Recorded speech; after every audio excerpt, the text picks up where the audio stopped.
Okay. All right, so today we are going to begin talking about trees.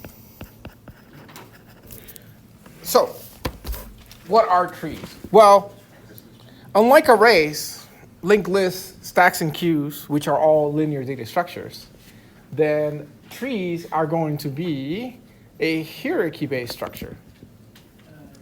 Did you put on the audio recording too? So here's the thing. Because now we have video recording, that captures the audio. And if I try to also capture it in the app, weird things happen.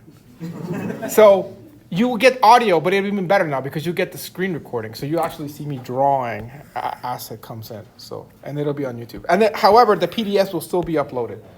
And then it'll be so you get the audio. So this is better. This is even better, you know? So, yes. But thank you for reminding me. From now on, the one you got to remind me is to push the one here, that red one. Yeah. Okay, and so, as I was saying, unlike arrays and other things that we've talked about, trees are hierarchy-based. Now, what does that mean? Well, think about how you order files in a computer. In a computer, you have a base directory, and inside of that base directory, which sometimes is called home if you're or root directory or something, you have subdirectories, right? And those subdirectories are maybe, in this case, maybe class names, 135, 202, 218, 302. And then if you're really organized, inside of each, there's a folder, maybe called 1, 2, 3, and so on, which are your assignments. And maybe inside of some of those folders, there might even be folders if you're doing like multi-file compilation or you want to get a copy of the assignment and so on, right? So this is a hierarchy, and it's also a tree because you have a root, you have sort of a beginning, you have a head, and then from there you have children, which are your subfolders, and then those subfolders have a parent directory, which is where they're coming from. So for example, the parent directory of 135 is the home folder, and the children of the home folder is 135, 202, and 302, and so on. So this is a different way of storing information because now you're not storing it in like a sorted way or things like that. You're storing it in a custom data structure in a specific ordering that is hierarchy-based. Okay? So now that we kind of have a basic idea of trees, let's talk about some of the jargon that I just kind of briefly mentioned right now on what a tree is. So a tree is a subset of a graph, which we'll get to eventually. And we've also already talked about trees in a way, even though I didn't mention them as trees, because linked lists are technically unary trees, especially if they're single linked list.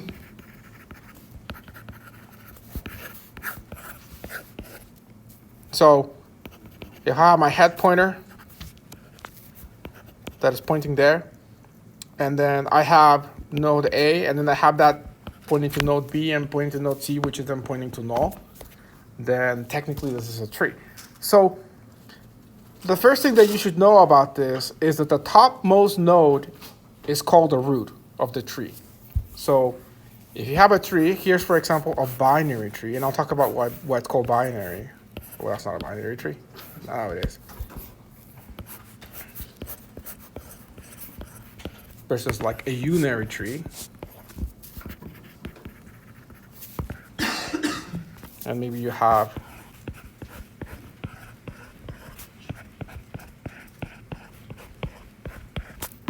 this is a ternary tree. And so in all of these, you have an initial node, which is like your head pointer in a linked list. We call that the root of the tree. Very popular term that's used. And so any element that's directly under another element, so for example, this node, and I guess that's the other term. So each of these elements, what you typically call them is a node. So these little bubbles here that contain data are nodes. And then you heard me use the term node with linked list, right, actually? Yeah. So that's probably more familiar to you guys. So yeah. So that's where that term comes from. So each of these are called nodes. Node, node, node, node, node, node. And so this will be our root node. And so any node that's directly under this, so you could say that it's coming out of that, we call those the children nodes. So for example, this guy and this guy are children of that node. Similarly, this one and this one, so these two, are children of this node. So, I guess the diagram. And it's almost like a family tree, except here you only have a single parent all the time. And so that actually brings up the next term, parent.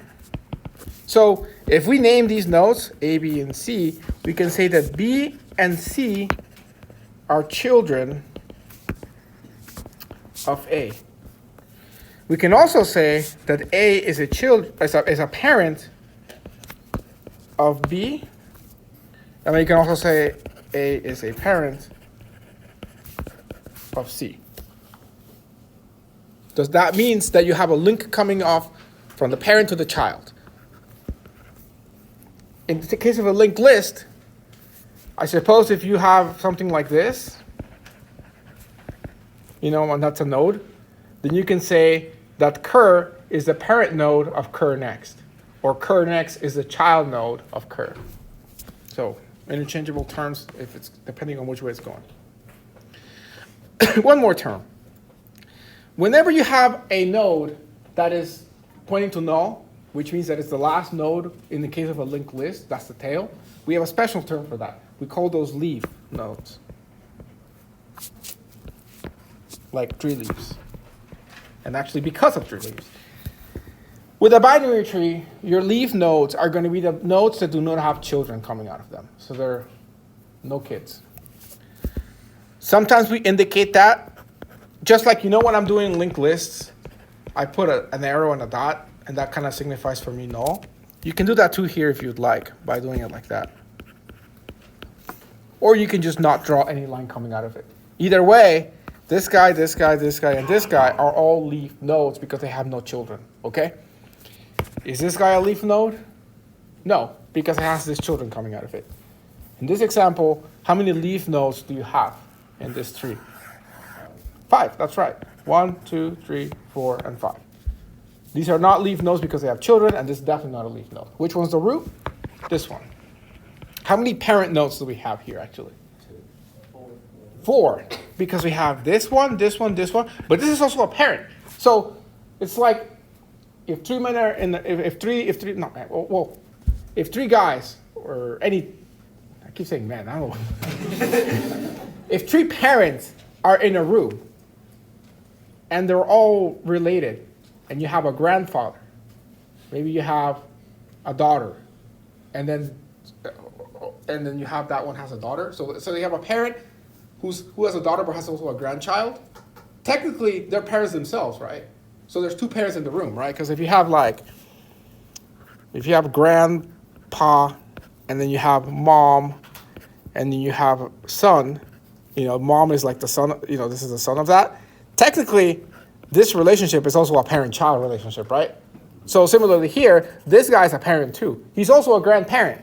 We don't really use the terms grandparent and grandchild. We stick to just parent and the children. But, if you ever hear that, then it's talking about the parent's parent per se. Okay? So these are all just terminologies to make sure that we're all on the same page when we're talking about these algorithms. Yes. Any questions so far?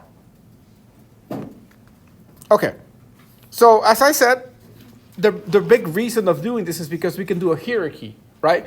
We can say, for example, if this is like the military, you have like a squad commander or whatever, and then he's got a bunch of squads, and then of course the leader of the squads is going to be the platoon leader or something. I don't know. I'm not a military person, but like let's say this is a colonel and these are your majors, and then you got sergeants, and then each of them have corporals or something.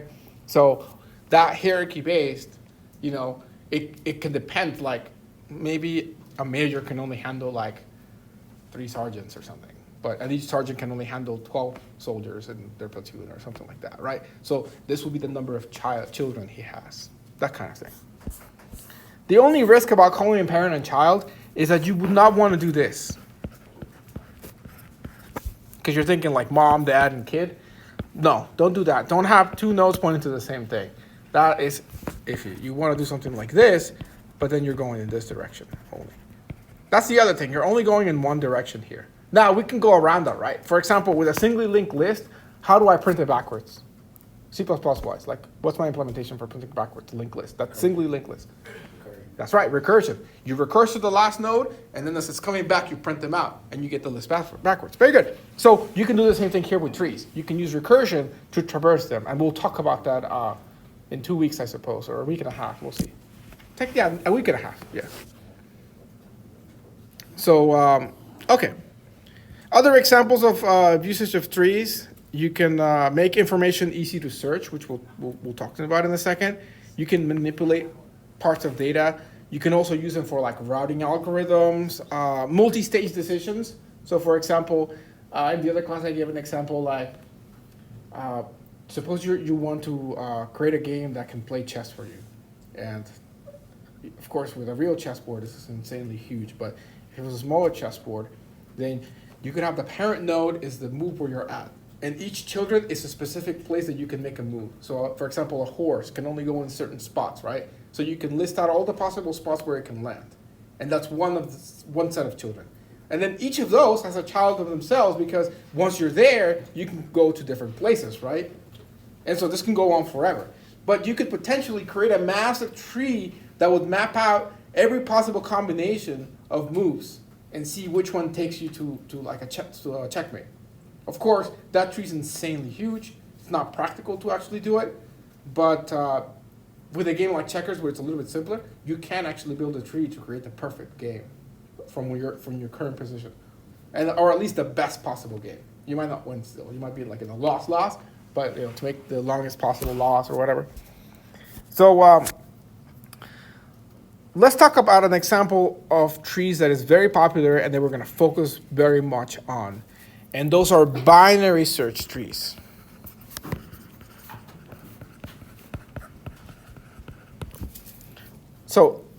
So far, we've seen different ways of sorting data. We talked about sorting for quite a while. And we did mention that there is an algorithm called binary search that could search an item in a sorted array in log n time. That's really good, but it only works in an array. It doesn't work in a linked list. Well, now I'm going to show you a binary search tree, and it's another way that if you have the data in a specific format, which we'll get to talk about more, which is a balanced tree, you can also search the data, and it's more like a linked list, but you can do it in log n time. And you can also insert the data in log n time, which is more powerful because you can't do that with an array because you can use binary search to find out where to insert, but then when you insert, you have to resize the array. With a linked list, you can't use binary search, but you can insert quickly. So this gives you the best of both worlds. You get the ability to quickly insert anywhere in the binary search tree because at the end of the day, it's just pointers like a linked list, so you can just stuff it whatever you want. And you can search as quickly as you can in an array in log n time. So the trick to doing that is to make it binary, meaning that it can have up to 2 children. It can have 1 children or it can have no children. So a binary tree could look like this.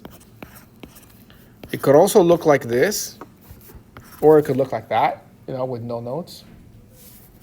Or no children, I mean. So this is 2 children, 1 child, 0 child. And so the rule here is as follows. When you have something like this, and this is your node, suppose that we're going to do letters. So you have the letter T here. Anything to the left of that, so that means any children to the left of T have to be less than T or equal to T. So the left child has to be less than or equal to T. On the other hand, the right child has to be greater than T. You can't do equal there because then your algorithms get iffy. So you got to stick with one or the other. You could also you could technically flip it and say greater than or equal to, and then leave this as less than. But then you have to commit to one way or the other, basically. I would stick to what I'm doing here just because that's the more popular opinion. And also stable sorting kind of gets in there as well. You don't want to break stability of sorts. You want to keep that to the left. So anyways, an example of that is suppose that I am going to put A. Is A going to go here or here? Well, A is less than T, so it's going to go to the left. So I could build something like that. Okay, so based on that understanding, what can you tell me about the letters that could go here? What range of letters could go there? Yeah, anything bigger than T. So basically, U, V, W, X, Y, and Z. Could T go on this side? No, it has to go on this side. So the range over here is basically A through T, inclusive of T. Cool. So let me give you a bigger example of this. We got T. Actually, let's say we are inserting the following letters there. Yeah, let's do this actually, like that. So suppose that we want to insert the following input, and this is something you will have to eventually code once we get there, into a binary tree. Okay? Well, you start out with the A, and so you have nothing. So when you have nothing, you create just a node. So here we have just a node. And then from there, we're going to insert the next letter, which is B. Where should B go? To the left or to the right? To the right. To the right. So here we go, B. And then C. Where's C going to go? To the right. The process of this is as follows. First, you look at A, and you see, is C less than or greater than A? It's greater than, so you then look at B. Is B less than or greater than, is C less than or greater than B? And you see it's greater than. And then because you see B has no children, then you create the child there. Okay? Okay. Yeah. Why would you just not create another child? Well, because we're inserting them in the order that is given to us. But So it would be like left, right, left, right. if we wanted to do that, we would have to give it some input like a T, and then maybe like an A, and then a B. Because then they would be like left, right. But we're trying to maintain the sorted order of anything to the left is smaller than, anything to the right is greater than. And there's a reason why I'm doing this specific case too. Because look at now, where is D gonna go? And then E. So this is technically still a binary tree, and this is so. Let's talk about that actually.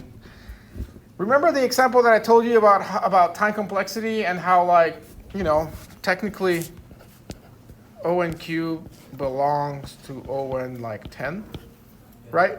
So because technically it's an element of that, and so that's like you saying your car can go up to 100 even in the worst case scenario, but you want to be like super conservative and say, yeah, I can go 40 just to not get yelled at if somebody doesn't make it. Yeah, this is like being extremely conservative. So this is the same thing here. You can say that this is a binary tree. You can say this is a tenth-nary tree, even though technically you should say it's just a unary tree. So the reason why I picked this specific example of this binary tree insertion is that, as you can see, yes, it basically looks like a unary tree, which is essentially a linked list. So you've lost any sort of efficiency in this case. So this is sort of the worst case scenario. And this is going to jump into one of the topics that we're going to talk about is, if we want to keep the time complexity of log n to be able to access data or insert the data, we have to maintain something that's called a balanced tree, which we'll talk about.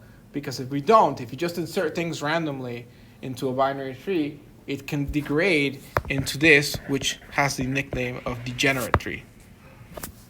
Degenerate tree. I'm not sure how they came up with that, but that's the name. That's the official name. So this is known as a degenerate tree because essentially, from a binary tree, it really got converted into a unary tree. Ideally, what we would want this to be stored as is something along these lines. Maybe like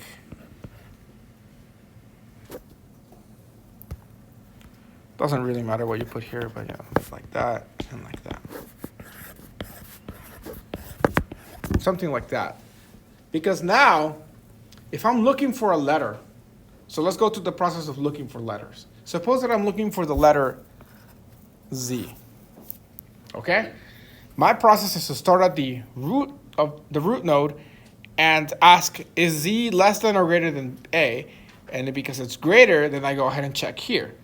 And I check, and I check, and I check. And I finally get here to the E, and I check, is Z greater than E? It is. But because E has no child, that's when I can say Z is not found here. So I can return to the user and say Z is not found, or I can insert Z if that's my goal. How many comparisons is that? Linear time, right? So n comparisons. In this version here, how many checks do I have to do in the worst case scenario? 3 checks. 3 versus 5. 3 is better, right? Turns out that if you make this sort of a nice looking tree like this, where all the nodes are full in the sense that they all have the full amount of children except for the last level, then you can achieve log n checks at the worst case scenario. Of course, the best case scenario is to check in this one is A, right? Are you looking for A? Yeah, or anything less than A, then you can see immediately that it's not found. Whereas here, you have to do 3 checks too, right? But overall, this is, outside of those edge cases, this is going to be much faster. So these are binary trees, basically. As you can see already, how to create this version from the get-go, the one on the bottom, and not end up with a degenerate tree is the tricky part. And it turns out that you can use something like an ABL tree, which we'll talk about, or red-black trees, which we may talk about if we have time, to maintain that sort of balance and what kind of things you have to do. So it's really cool stuff. So we'll get to that eventually. But okay, moving on. Let me tell you a couple of the reasons why you want to use a tree other than hierarchy. And it turns out that, as you can see by this, trees provide moderate access and search that is quicker than a linked list, because now you can just search and log n time if it's balanced instead of n time. However, it may still be slower than an array because if it's sorted, you can still access it in the same speed as an array using binary search, but you also have the extra advantage with arrays that you can just get the last element, for example, immediately, right? Because you can just pull the index. And here it's technically a pointers, so you don't have a tail pointer to do that. And even if you did, you don't have a second to last pointer and so on. But you can also represent trees using arrays, which we'll also talk about. But you may not want to do that all the time. There's some cases like with heaps where it's useful, but with a normal tree like this, you don't, because the moment you insert something, it's going to mess everything up with the array. So you lose that advantage. So typically it's used represented with pointers. And that's the second part I was going to say. Trees provide moderate insertion and deletion. It's way quicker than arrays because you don't have to resize anything. And the only thing that would beat this is if you didn't have to keep a sorted tree. If it was just like an unsorted linked list, well then yeah, you'd just be all of one, like appending it to the beginning or at the end. But if you're talking about sorted data, this will be way, way better. And like linked lists and unlike arrays, they don't have an upper limit on the number of nodes that are put in. Right? So basically, as long as you have RAM, you can keep throwing in nodes at this and you'll be good to go, right? I guess, I'll put it in the classes. How would you actually code a binary tree node? It would look kind of like a double linked list node. So you can make a class or struct node, and then let's be hardcore. If we're gonna write code, we might as well do it nice. So put a constructor, and then do we really want to be extra hardcore? We can make it a template. What did I get myself into here? It's been a while since I've written template stuff. You write the word template? Yeah, you write template, then the bracket, class. And then end bracket. Class T like that. And then you can do T data. And then as long as you make it an inline function, we don't have to worry about nasty template stuff. So that's good. So then I can just go ahead and do data. Oh, but what am I going to make? What am I going to initialize it to? Well, we'll see. Data gets a new. We have to give it something here, don't we? Whatever, we'll make it, like you could make it an int or something.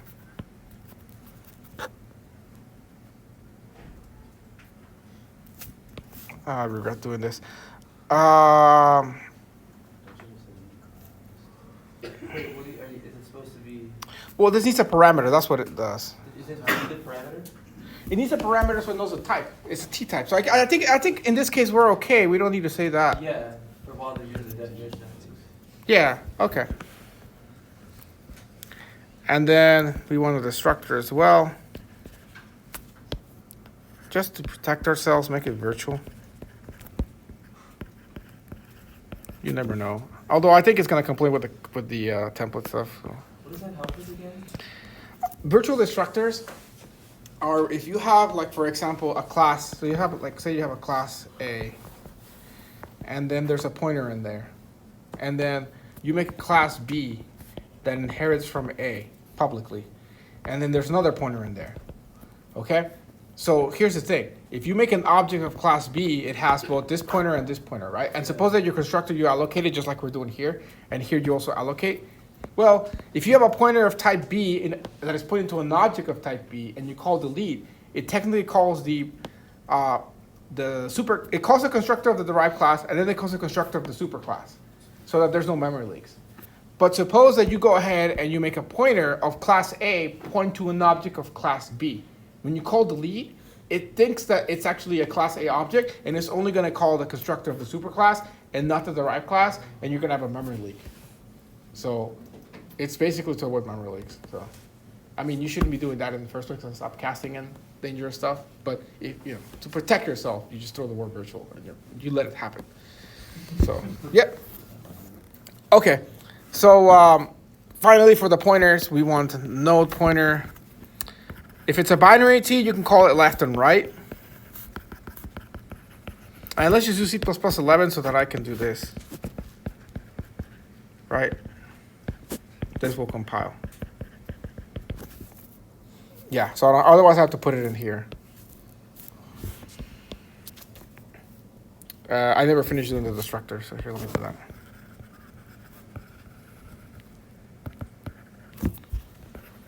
I think we're good on that. And so now if you want to declare it in main, you would do something like node int. Well, first make a pointer. I think you still need that. Yeah, I was gonna say, oh man. No, I think you do you need it here? Yeah, I think you do. P gets new. What helps is that if you call it a type def, you just type out node pointer. Yes, yeah. So you could do type def and then shorthand this, whatever.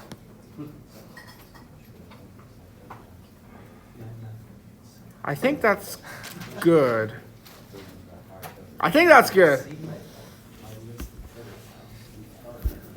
And then you would set the left to whatever. Set it to the child node.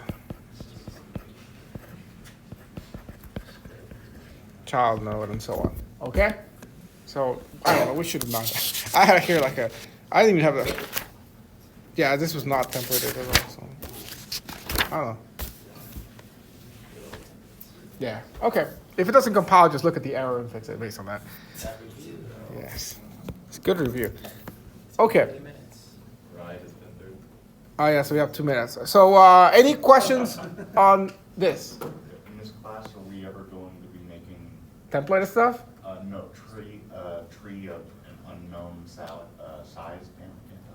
Yes, when we get to graphs. And that's very easy to do. All you got to do is, in here, in your constructor, just have it a parameter that declares it as an array, dynamically allocated array, or use a vector. So, yeah. But yes, you will when you do get to graphs. Because with graphs, it can be any degree. And you don't want to hard code a certain size because A, you're limiting yourself, and B, you have wasted stuff if like one node has 1 million like edges coming out and the other one has like 1 edge coming out. So you don't want to waste space. So you can, but you will have to keep an extra variable that keeps the degree, which is the size. I think it's the word degree. Yeah, I mean the number of edges coming out.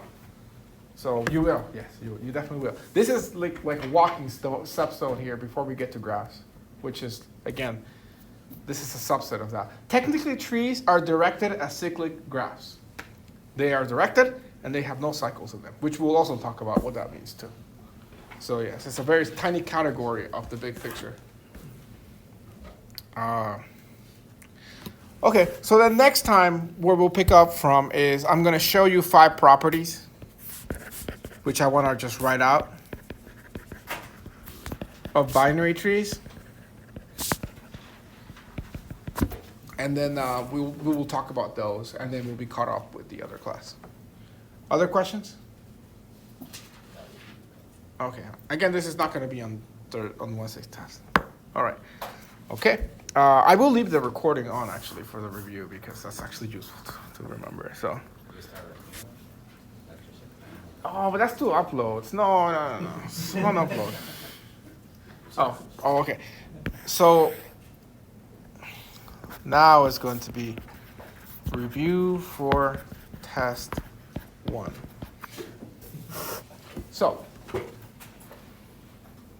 well, that's scary. Where did that go? Oh, here it is. I was like, I lost the test. Okay. So, yeah, no. Okay. Yes, before that, I know. I wanted to cover something that's going to be in the test that I think I too briefly covered, and I want to emphasize. This is the part where like the video will be weird because I'll tell you what I'm looking at, and I'll switch it over.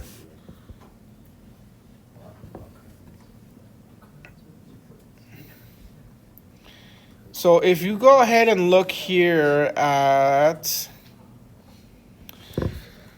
where did I put it? It's called lower bound of sorting, I think. Oh, is this with the ground and floor? Or the floor and ceiling? Oh, that was we never got to that. That's one of the 5 properties. So no, we'll get to that next class. Don't even worry about that. But no, this right here, and also that is useful too. Yeah. Okay. So first, let's like this will be a good review of quicksort and merge sort. So I got this table from Geeks for Geeks, which has a pro and sort of a comparison between quicksort and merge sort and what they're better. Remember, the worst case complexity of quicksort is O1 squared. That has to do whenever you use a pivot and the list gets separated, and then one list is completely empty and the other one's completely full, which means you've only sorted one element per recursive call, and there's going to be n recursive calls, and you're doing n comparisons. So it's going to be n squared in that case. Versus merge sort, which will always be n log n, because it's going to just split, and then merge again, and that's very consistent. So, yeah. In terms of whether it's in place, merge sort does need to have that extra n space to when it's merging back the list together, whereas quicksort, when you do it the way that I showed you, is in place. So you don't need extra space other than one temporary variable to swap 2 elements. It is also going to be I don't believe. Don't worry about the efficiency part. Stable, yes. So remember, merge sort splits and merges, and if you're merging correctly, you're not going to ever have duplicates flip around. Quicksort, you can totally do that, because the moment you're picking things and putting them on one side of the pivot or the other, they're going to get flipped around. They're going to go in completely different orders. You can very quickly come up with an example of that. So that's why it's unstable. If you wanted to make quicksort stable, you would have to make a new array as you're doing it, and even then I'm not 100% sure. Like, I'd have to sit down and actually really figure that out. But I think then you could maybe make it stable, but I don't know. The preferred part here, I also don't think that I quite agree with this. What I do definitely want to point out, which I think I pointed out when I talked about merge sort, is how merge sort really opens itself to be parallelized, and also is very useful when data is so big you can't fit it in main memory. Because then, for merge sort, you don't need to load the full data in memory. You just need to load, when you're merging 2 lists and they're insanely huge, you just need to load up a pointer to the beginning of each list and just load a section in, and then load a section of your other one and start merging them into the new list, which you can also write and close that section, and then load more sections in as your pointers are moving across the 2 sublists. So like you have 2 sublists, so you have Yeah, thanks. You have a massive list file here with a bunch of numbers, which is sorted within its own. So these two are sorted. And you're trying to come up with the final one that has everything sorted. So you're going to start by pointing in the beginning of both lists. And then whichever one is smaller will go here. And then this will move to the next one. And then whichever one is smaller will go here. So let's say this one as well moves to the next one. Then these three go. So 3, 3, 3, and then point there, right? So you could load like this much of the list for each of them. And then as you're sort of going through each of them, you know, this keeps growing. And then you can even close this and then, you know, continue in the next list, right? You don't need to have the entire list open. And so once you run out of one of these because you covered everything, then you can load the next section in.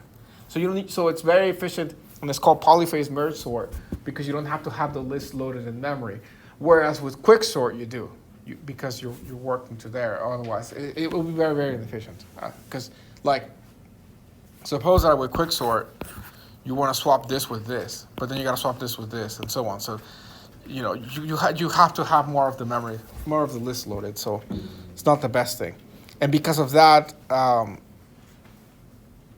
polyphase merge sort is the best algorithm when you're trying to sort really, really big pieces of data that you can't fit on RAM. Yeah, okay. So the other thing that I wanted to point out, and this is the one that I really didn't emphasize on, is the lower bound of comparison-based sorting. So what is big O? Big O is worst case, right?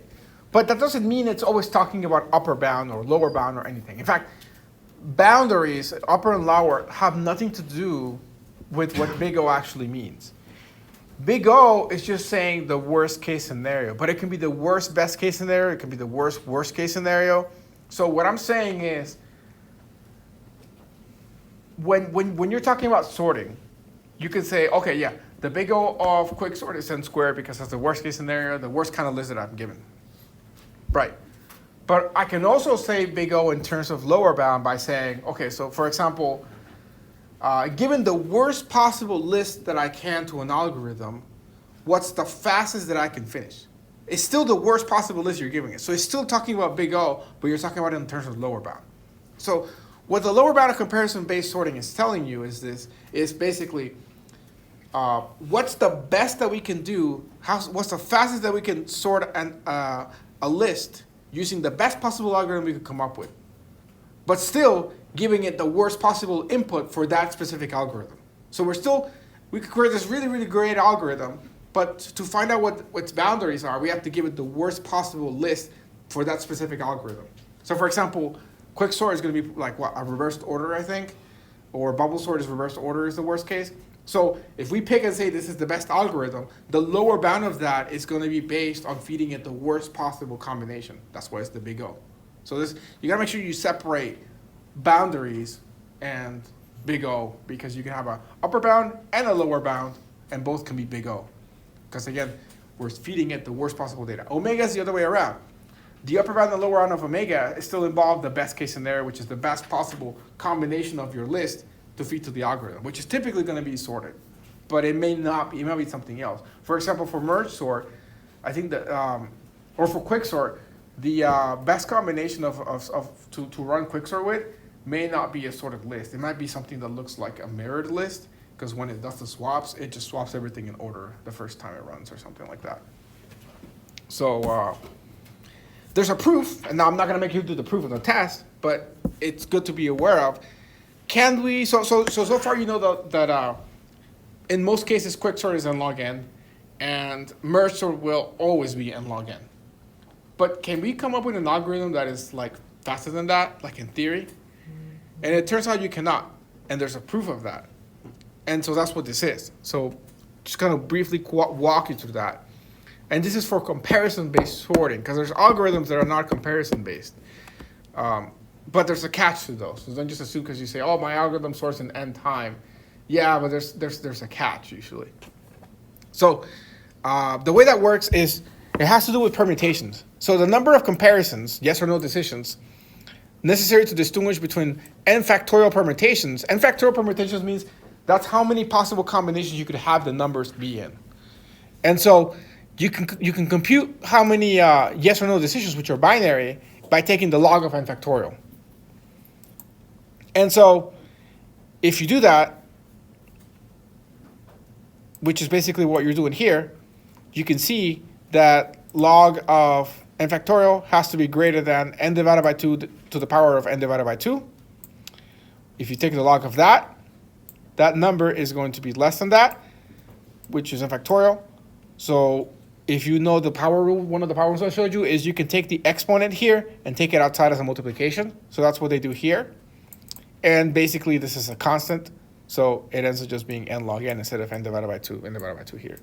So that's how you get n log n. So it's just some magical math that's happening. But it's not that complicated. It just has to do with understanding that there's n factorial permutations, which is something you learn about in 351. So, and then they explain it, and here's a link you can read on your own to kind of read more about that. And if we have some time, we will talk about not comparison-based sorting algorithms like bucket sort and radix sort. The catch to most of those is that we're making some assumptions about the data that's coming in. So for example, bucket sort has, either one. You can sort it in time given that the numbers are this size at most. Because you're looking at the different spots in the number. So like the number 100, it's 3 spots, and then number 5 is 1 spot. And so if you're always going to sort 3-spot numbers at most, you could do that in log n time using something like bucket sort probably, or n time, sorry, but which is faster than n log n time. But there's a catch, and it has to be that those numbers have to be that size. So there's no free lunch in that case. Reality is you won't really achieve better than n log n. So I just wanted to re-point that out, just to make sure we understand big O on that.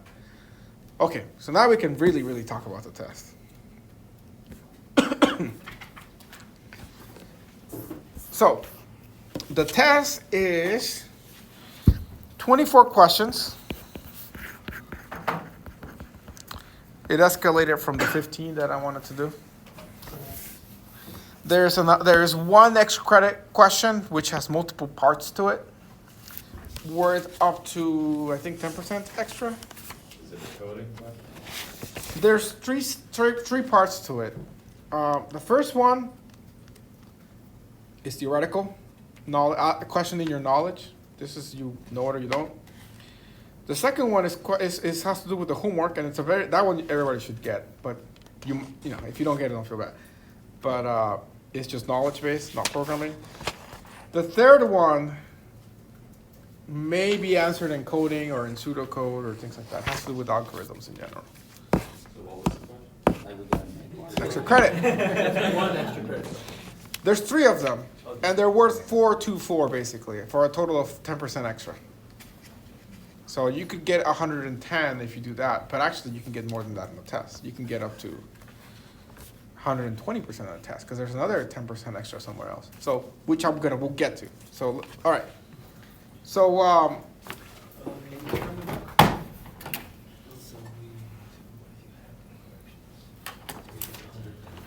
let me just show you the test. Yes.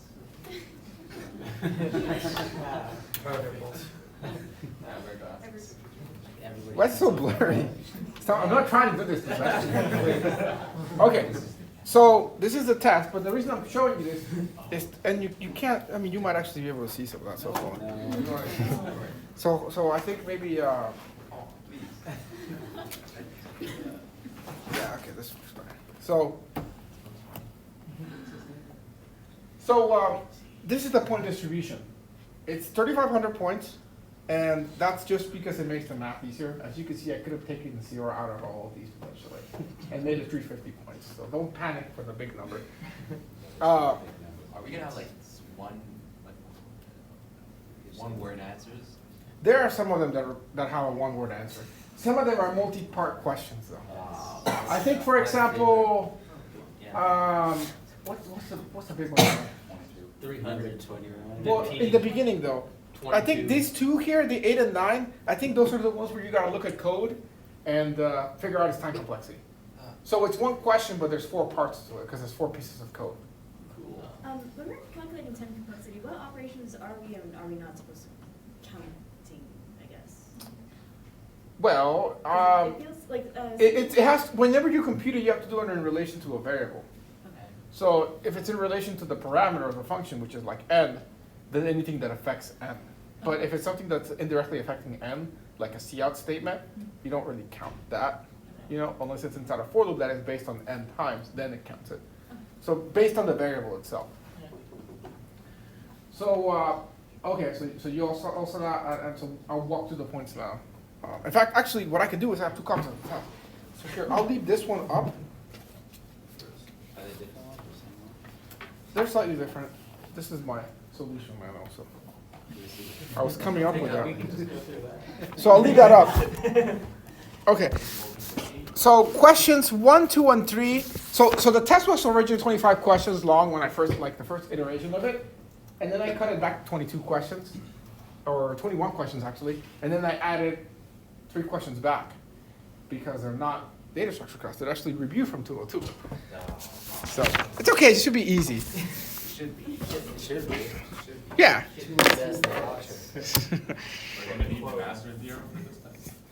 You can use it for the recurrence relation questions if you know it. You don't have to. You don't need. You don't need it. You can use the build and expand method too, or the other method. So yeah. Okay. So questions 1, 2, and 3 are, like I said, review of programming. Question 2, you do write some code for that. There's a little tiny pieces of code. I mean, you could explain it without code, but I think writing the code example is easier. Question 1, you should be able to answer in 5 seconds if you know it, which you should if you did the homework. Question 3, you should just know out of just the fact that you should just know. Yeah, let's just leave it at that. So I'll actually be very sad if people miss that. So, okay. Question 4, and so that's basically what, that's the least worth points of the test too, technically, right? They are combined of, what is it like? It's hard to read there. 120 plus 40, 160, right? Yeah, am I doing? Yeah, I think I did. Yeah. I'm 6, so it's like, okay. Yeah. Okay, so no, I have fever. That's the thing. Question 4. 1, 2, 3. What? 1, 2. Well, that's the third one's the one that I said you should just know. That's what it is. Okay, they're all review. Question 4 is where the real test starts. So, question 4 is going to be kind of like the ones you had in the worksheet where I give you certain time complexities and you got to order them by growth rate. So, yeah. Question 5, questions 6, and question 7 are the algorithm analysis questions in terms of big O. Understanding what big O is, big theta, big omega, understanding like the concepts of basically like what I was talking about earlier with Basically the definitions. not just definitions, but understanding what they mean in a practical sense, and also like what is the theta in relation to big O and omega, which is like there's that constant, the type bound, or what I was saying when I was talking about trees, how I said like technically n squared belongs to n to the 5th, You just sort of selling yourself short with that kind of understanding of it. Some of these questions are like explain basically this or that, and I tell you a statement, and you tell me whether it's true or wrong, and you explain it. So question 8 is the one where you have code. So you have 1, 2, 3, 4, 5 actually coding examples, and so you gotta get the time complexity of them. It's just like the homework, because remember the homework, one of them used the previous code, like the function call? Remember that? Yeah, so same thing here. So the 4th piece of code uses code 2's code. So if the way I'll grade that, or also the TAs, is if you mess up the code 2's time complexity, the whatever you picked wrong there, as long as you're using that correctly in the other one, then you get points in that piece at least. That way it doesn't like cascade your mistakes. So yeah. Okay, so that's question 8. Question 9 is the one like the worksheet where I ask you a certain statement and I ask the time complexity of that, like inserting into a linked list and things like that. And you should give me the time complexity and some sort of explanation on your assumptions and things like that. So like O of 1 or whatever. Or O of n if like the head is not there or something. I don't know, whatever. There's F of them. There's no A. That's weird. It goes B, C, D, E, F, G, H. I don't know what happened to A. Oh, I see it. It's up here. It didn't line feed. Ooh, okay. So, what? No, you can't see it. But don't mess this up in the test. Remember this now, because I just printed these, so I'm not reprinting them. I'll tell the TAs. Part A of the question. So like in the homework you had 2 of them, right? I think you had two that you did. You guys remember what they were? Two. What? There's in worksheet 1, I gave you 2 statements like what is the time complexity of inserting an element into like a stack or something like that, and then you answered it, right? And there was multiple answers, but it depended on what you explained. So here there's H of them. So A, B, C, D, E, F, G, H. -1. No, A is there. It's just it didn't get line feeded entered. So like, Show us. I'll give you an example here. So there's a bunch of stuff in the question, blah, blah, blah, blah, blah, blah, blah. And at the end it says, and list your assumptions. And then normally it would be like A. Let me think one that's not here. Well, let's talk about binary trees today. So like, for example, inserting into ABL tree, which you don't know yet, okay? So then the time complexity of that would be, I don't know, log n. Okay? And then you can explain whatever here. And then B would be the next question and you explain it. What ended up happening was, instead of this enter here, because I make the test in LaTeX, which is a programming language, it's hardcore. The A was stuck here. So it says like inserting. In fact, it's just A there, and then inserting is still on the next line. So it's like, It's better to give us like some visual perspective. Oh. The latex, really? yeah. It makes him look cool. It makes him look professional. So yeah, so don't not look at A, okay? Make sure you answer A. And I'll tell the TAs to remind you once you're looking at the test like you have it in your hands, okay? 8, 9. What was the question so we can just These should be easy. Yeah. Like, I mean, the worksheet was easy, right? I hope. Okay. Yeah. Can you just, for the time complexity, the reasoning can be because it's on the sheet they showed us. Well, most of these are not on the sheet. They're not like sorting ones. They're like inserting into a linked list, inserting into a stack, deleting from a linked list, deleting from a stack, that kind of thing. And they can have multiple answers. There's an ideal answer, which is like popping from a stack should be O of 1, pushing from a stack should be O of 1. But you could say O of n if you're resizing it, or if you did a horrible implementation of the linked list where it's backwards or something like that. So those will be acceptable too. If you give the standard one, then your answer can be like a 1-word answer or whatever. But if you give a weird one, then you should explain it. Mostly, I don't care that you remember these things off the top of your head. I care that you can analyze it and understand it. So, yep. All right. Question 10 is a stacks and queue question. So similar to the ones in the worksheet. like make a stack, make a queue, or I don't actually make you make them. I mostly want you to explain certain parts of it. Yeah. stack, Base, that kind of thing, like what's a stack, that kind of thing. 11 is the same thing. Stack and queue question related to that. So I'll switch back to this so you can see the point distribution. Focus. Okay. So 10 and 11 are stack and queue questions, okay?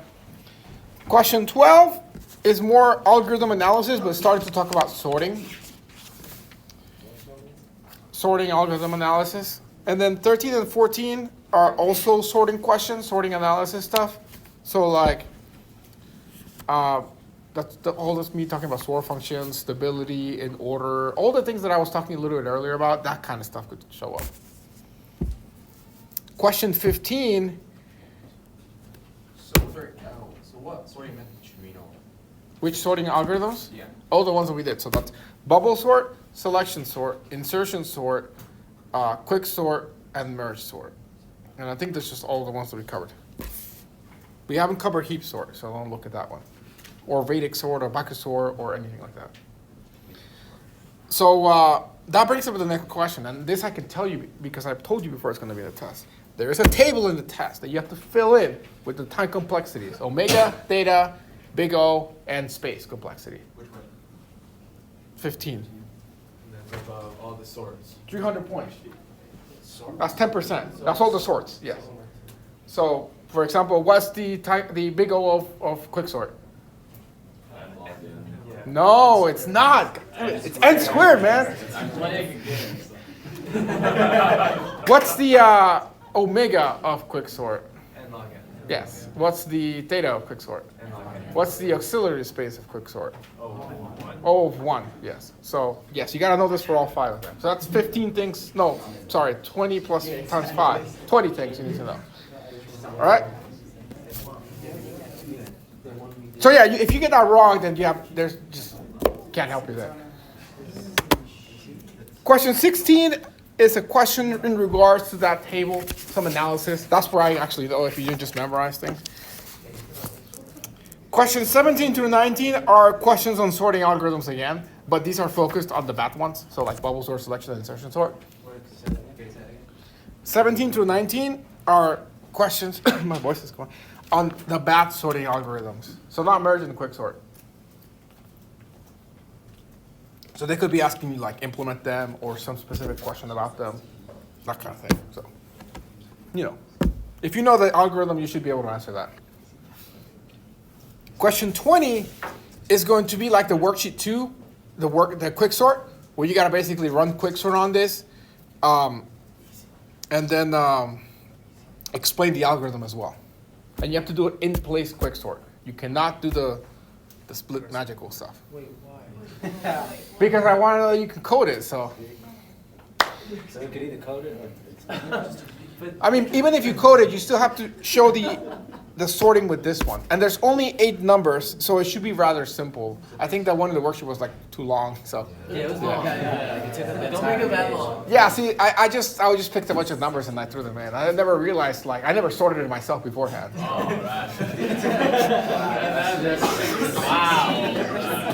I mean, it wasn't so bad. Here, it's 8 of them, and it's carefully curated to show all cases. Did you give the exam to like Ben or someone to do it? Oh, not this time. I don't trust the TAs. What? Yeah, they're like WikiLeaks, probably. You could probably bribe it. Have you done like a timing kind of analysis for this test? No, that's what he was saying. Normally, I give it to my TAs to run the test. But I think this will be short. Because put it this way. Last time I taught the class, I only had 1 midterm.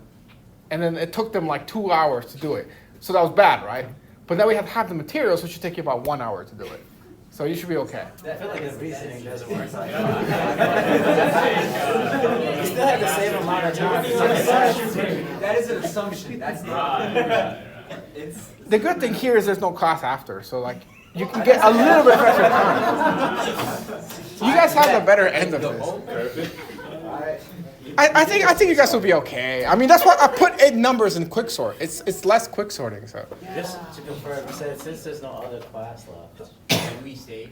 Yeah, you can say extra time. So, I mean, you have to negotiate with the TAs. But I did tell the TAs to show up 5 minutes early to try to kick the people out beforehand. And you guys, you got a bunch of people here, so you can, as a group, kick them out. So you can start up 5 minutes early. And then I told her to give her time after the end of the test as well to have more time. Like an hour. That's up to the TA. So if you can convince the TA to give you an hour, then they'll power to you. Yeah, so we can see. Do I have what? Venmo? Yeah. Quick. Oh, I don't know. No. They're foreign students. I don't think they're allowed to receive money. I don't know. They're not allowed to. It's just frowned upon. Anyways, all right. We got 5 minutes, so I gotta go over a couple more questions. So okay, question 20 is quick sort. So just like the worksheet, 8 numbers so that you don't have to write a million things. Somebody did the analysis. They said it would take 40% less time. Where did they get that number? I don't know. It was in Discord. I guess they were just assuming it was the same difficulty as the one in the worksheet. Anyway, It's not. but this is carefully, like I said, carefully curated to show all possibilities, like pivot stuff, like left, right. Because I don't want you just to every time everything's on the left of the pivot or something. The homework, if it was random, these are carefully picked. 21 is the same thing, but merge sort. And it's actually the same list. And it was hard coming up with a list that would work nice for both. But I think I did it. So, yeah, that's merge sort. Same thing. You have to explain the algorithm and then show it. For that one, though, because merge sort you don't have to do in place, then you can draw your tree and do whatnot. So that should be an easy one. And then question 22, that's where it gets fun. So that's recurrence relations. So that's hardcore. So it's 400 points, but here's the part. If you get the question right 100%, not only do you get the 400 points, you get an additional 10% extra credit in the test. So that's where the other 10% comes in that I was talking about. If you get 100%, would you get an extra 10%? What's that? If you get 100%. You can get up to 120% in the test. So that'd be that would set you up nicely to make up assignment, whatever you guys were saying, 5 or 4 or whatever. Yeah, so this is I won't say anymore. That's all I'm gonna say. Recurrence relation on that one. Are you gonna let us use the last round? If you can apply it to that one, yes. And you will be able to apply them to some of the questions about it. So it is worth your time to learn that master's theorem, I think. Because as you'll see, question 23 is another recurrence relation. And question 24 is another recurrence relation. So those are a little bit easier than the first one. But those recurrent relation questions are like one each, right? Yeah, one each. Oh. Except the first one is a multi-step question that leads to a recurrence. Remember the worksheet, how I had you analyze the algorithm, come up with a recurrence relation, and then solve it? That's going to be your hard question, the extra credit one. So that's a hard process. And this time you're not getting an easy algorithm. So. Is there a possibility we can get our worksheets graded before the test? Or? Yes, contact the TAs. Well, yes. I mean, if you contact the TAs, they should be able to get back to you quicker. Can they just give out the solutions, the standard solutions? We can just Well, there's no solutions out there. I didn't give them a solution sheet. I just assumed that they can solve it themselves.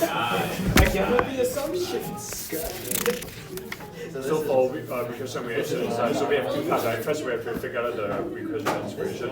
Yes, so you have to figure it out based on the code, Yeah. or based on the algorithm, and then solve the recurrence relation and give that time But complexity. if the first part I already messed up, so I say the second part is plus O1 itself, plus O. So if you get the initial wrong recurrence relation, you'll get the points for solving it. You just won't get the points for getting it in the first place. Okay. But then if you want to get the extra credit, you got to get both parts right. Don't think about how many you have. Did you go over 25 yet? No, that's last one. 25 is the extra credit. Oh, so I guess I did go over it. It's a 3-part extra credit, 4-2-4. Like I said, one of them is knowledge based. The second one is homework based, and then the third part is just something I mentioned that may show up on the test. Where would you get that knowledge question? Or we just It's somewhere in the notes. I mean, I'm pretty sure. Maybe like a video game reference or something? Yeah, like so that's wrong. Are we talking about 135, 202? Like what's the name of the guy who died in the first? Right? I mean, I did that in the final, right? The Inception. So no, there's no video game references on this. Maybe on the final. What parts were the 202 programming questions? Questions 1, 2, and 3. Oh. Should we have to know, like, for what sorting algorithms, the worst type of, like, Yeah, worst case scenarios, 100% you should. well, So the like, type of list that are going into sorting? You should know which one is the worst. yes, For which algorithm? yes, Okay. yes. Especially for the bad algorithms, like bubble sort and selection and insertion sort. Yes, there'll be a question very similar to that. You won't see me on Thursday or Wednesday, so if you have any last minute questions, Discord or email. The problem, the simultaneous. Good luck in the test. I believe in all of you. Bust out each method. All right, like and subscribe.